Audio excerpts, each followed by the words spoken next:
Jadi, Nick Fuentes telah menemukan sesuatu yang kebanyakan antisemit dengan antisemit rendah tidak bisa pahami. Dan untuk sekali ini, saya harus mengatakan bahwa saya setuju dengan pria itu. Lihat, kalian semua tahu saya menganggap dia menghibur. Dan kalian semua tahu, saya pikir dia adalah sosok nasionalis yang berbahaya, gila, dan penuh amarah yang mencoba menghancurkan Amerika. Tapi mari kita kesampingkan itu sebentar. Karena dia telah mengidentifikasi sesuatu dalam klip ini yang menurut saya mungkin akan terasa relevan bagi banyak dari kita. Mari kita tonton Nick Fuentes. Orang-orang Muslim benar-benar sudah terlalu lama tinggal di sini. Beberapa tahun yang lalu, ada masa di mana kita dan orang-orang Muslim seolah-olah sejalan karena kita sama-sama menentang apa yang dilakukan Israel di Gaza, meskipun dengan alasan yang berbeda. Ada masa 1 atau 2 tahun yang lalu, ketika orang-orang Muslim dan nasionalis kulit putih sempat bersatu karena kami sama-sama menentang Israel. Izinkan saya menyela sebentar. Sungguh mengejutkan bagi saya bahwa banyak orang tidak menyadari kalau itu bukan kebetulan. Itu memang sudah diatur untuk mengumpulkan setiap orang yang mungkin membenci Israel dan menyatukan mereka, sambil membabi buta hanya fokus pada kendali orang Yahudi atas segalanya. Bla bla bla, omong kosong seperti itu, agar mereka tidak menyadari apa yang sedang terjadi dengan para Islamis. Tapi mereka benar-benar sudah kelewatan. Mereka benar-benar sudah terlalu lama di sini. Jadi, dulu ada masa ketika mereka mengkritik Israel bersama kita. Sekarang yang mereka lakukan hanyalah memaksakan agama omong kosong mereka dan membela komplotan predator seksual. Dan mencari-cari pembenaran untuk komplotan itu. Dan mereka bilang, kalau kamu punya masalah dengan komplotan predator seksual, kalau kamu punya masalah dengan orang-orang serbanan ini di negaramu, ya kamu itu Zionis. Lihat, maksudmu strategi mereka mungkin sebenarnya hanyalah strategi manipulasi, dan bukan benar-benar menunjukkan itikat baik dan sikap pro-Amerika. Wah, aku gak percaya. Jika kamu tidak ingin negaramu diserbu oleh Muslim yang kejam dan memperkosa semua orang, ya, kamu seorang Zionis. Itulah yang ingin Israel kamu percayai. Dan rasanya kamu tahu, lupakan saja orang-orang seperti ini. Aku rasa tidak begitu. Sekarang mereka mengeluh tentang film itu. Ada film yang keluar dengan Armie Hammer, kanibal.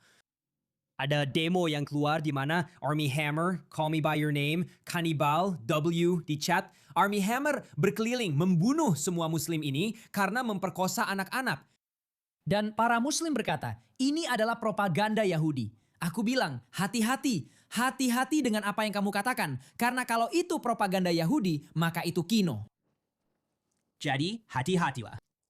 Nick sebenarnya baru saja menemukan rahasia yang sudah lama dikatakan oleh orang Yahudi, bahwa pada dasarnya para Islamis mencoba menyalahkan Yahudi atas segala sesuatu yang mereka lakukan. Mereka adalah orang-orang yang mencoba mengendalikan Amerika.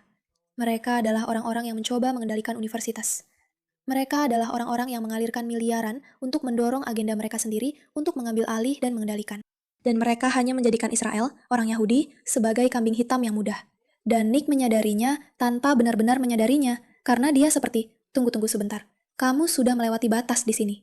Dan memang seperti itu, ya jelas, itulah yang mereka lakukan sejak awal. Itulah yang selalu mereka lakukan.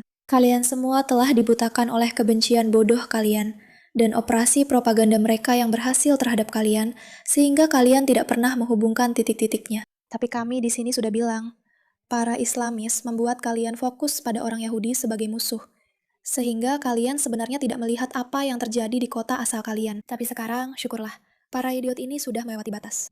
Ini hanya pengingat, kita adalah orang Kristen. Ini adalah peradaban Kristen.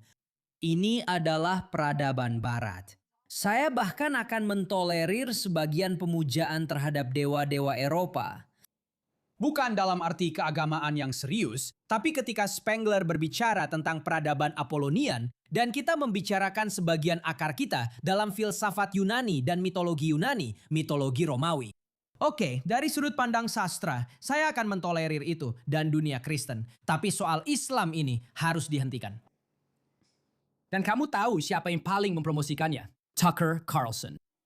Tucker Carlson mengundang orang-orang ini untuk memoles citra Islam. Aku tidak menyangka ingin jadi sahabat Nick Fuentes. Ya, tentu saja. Itu memang Tucker Carlson. Selalu Tucker Carlson. Sebenarnya tidak selalu Tucker Carlson. Dia yang mengangkatnya. Dan tidak mengejutkan, ternyata para Islamis menyukainya. Sudah cukup. Cukup dengan semua ini. Itu adalah agama yang salah. Itu adalah peradaban yang berbeda. Saya tidak mau mendengarnya lagi. Sudah cukup. Saya tidak ingin peradaban kita didominasi oleh oligarki Yahudi. Saya juga tidak ingin peradaban kita diserbu oleh pemerkosa Muslim. Kamu bisa mempercayai kedua hal itu sekaligus. Kita secara moral bisa melakukan dua hal sekaligus. Jangan jadi orang yang bodoh secara moral. Meminjam sebuah ungkapan, kita sebenarnya bisa memegang kedua posisi itu sekaligus. Saya rasa kamu akan sangat terkejut mendengar bahwa isu oligarki Yahudi itu sebenarnya hanyalah teori konspirasi yang dihembuskan oleh kaum Islamis agar kamu tidak menyadari apa yang sebenarnya terjadi di sana. Tapi baiklah, kamu akan mengerti juga pada akhirnya, Nick. Tidak, saya tidak ingin para oligark Yahudi mengendalikan Amerika. Saya juga tidak ingin pemerkosa Muslim menyerbu Eropa dan Amerika. Dan sebenarnya saya tidak ingin mendengar salah satu dari mereka. Saya tidak ingin mendengar orang Yahudi berbicara dalam bahasa Ibrani. Dan saya tidak ingin mendengar orang Muslim berbicara dalam bahasa Arab. Saya tidak ingin mendengar orang Yahudi terus-menerus membicarakan Taurat dan semua omong kosong lainnya, membungkus tefilin dan kamu tahu, melakukan semua itu. Saya juga tidak ingin mendengar azan Muslim dan ucapan Bismillah, Alhamdulillah, diamlah. Jadi di sini saya akan sedikit memberikan tanggapan kepada Nick, karena izinkan saya mengatakan ini. Kamu tidak bisa membandingkan kelompok yang berjumlah 15 juta orang dengan kelompok yang berjumlah 2 miliar orang. Kamu tidak bisa membandingkan pengaruhnya. Kamu tidak bisa membandingkan upaya untuk mengambil alih. Fakta bahwa ada orang Yahudi di luar sana yang memiliki keyakinan agama dan mereka ingin memakai tefilin serta membicarakan Taurat mereka seharusnya sama sekali tidak berpengaruh bagi Nick Fuentes. Itu seharusnya benar-benar tidak relevan. Fakta bahwa ada 2 miliar orang yang mencoba mengambil alih, itu jauh lebih mengkhawatirkan. Ini adalah narasi yang berbahaya untuk membandingkan kedua kelompok ini seolah-olah mereka sama saja. Tapi kita mulai mendapatkan titik terang. Alih-alih membicarakan orang Yahudi seolah-olah mereka adalah 2 miliar Islamis yang mencoba mengambil alih, sekarang kita mulai menyadari bahwa mungkin para Islamislah yang menjadi masalah. Dan kamu tahu apa? Kalau kamu mau membenci aku, setidaknya kamu akan menghentikan gosip kelompok itu terjadi. Oke, aku terima. Ini sebuah langkah maju. Apakah ini langkah yang baik? Tidak. Apakah kamu masih belum paham dengan apa yang terjadi? Ya. Apakah kamu masih terpengaruh oleh operasi psikologis Islam yang dimulai 50 tahun lalu untuk membuatmu lebih membenci Yahudi daripada geng-geng pelecehan? Ya, kamu masih. Tapi kita sedang menuju ke sana. Amerika, ini Amerika. Singkirkan itu dari sini. Sudah cukup buruk kita harus mendengar semua bahasa Spanyol. Itu saja sudah cukup buruk. Saya mulai menjadi radikal karena kami sudah mencobanya. Kami sudah mencoba untuk sedikit toleran di kubu kanan radikal ini. Dan yang terjadi adalah ketika Anda memberi mereka sedikit, mereka mengambil banyak. Saya tidak tahu apakah saya akan mengatakan bahwa Anda sedang berusaha toleran di kalangan kanan radikal. Saya rasa kelompok kanan radikal sebenarnya hanya senang menemukan orang lain yang terhubung dengan mereka dalam hal musuh bersama. Tapi tiba-tiba mereka mulai menyadari bahwa, tunggu dulu, mungkin kita sudah sedikit disesatkan. Itu pendapat saya tentang semua drama Nick Fuentes itu. Dan apakah kita harus menyelesaikan videonya?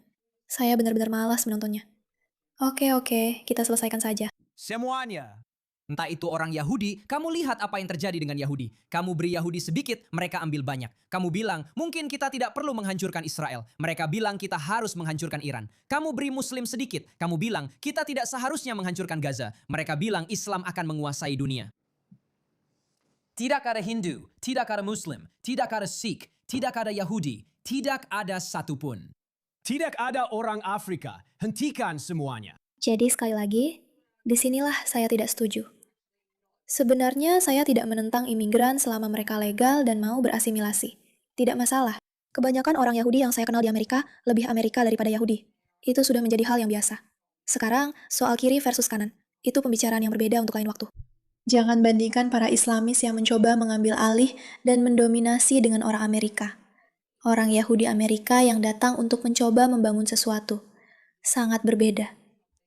Tapi seperti yang saya katakan, Nick akan sampai ke sana pada akhirnya. Atau mungkin tidak. karena dia adalah sayap kanan radikal dan sudah menjadi masalah sejak awal. Dan dia akan selalu terus menjadi semacam masalah karena dia pada dasarnya memang antisemit. Dan yang tidak disadari Amerika, atau yang tidak disadari nih, adalah bahwa bagian besar dari nilai Amerika berasal dari multikulturalisme.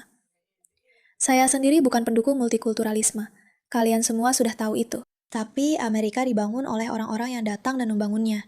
Tapi kamu harus mendukung Amerika. Kamu harus mendukung nilai-nilai Yudeo-Kristen. Kamu harus mendukung nilai kebebasan, integrasi, dan bekerja sama. Aku tidak berpikir kamu harus memisahkan semua kelompok dan hanya mendukung nasionalis kulit putih seperti Nick adalah. Menurutku itu argumen yang bodoh. Dan jujur saja, itu argumen yang ber-IQ rendah. Tapi aku memang berpikir bahwa jika kamu mulai menyadari bahwa para Islamis yang mengambil terlalu banyak, maka itu adalah hal yang baik. Terima kasih atas donasimu untuk hal ini.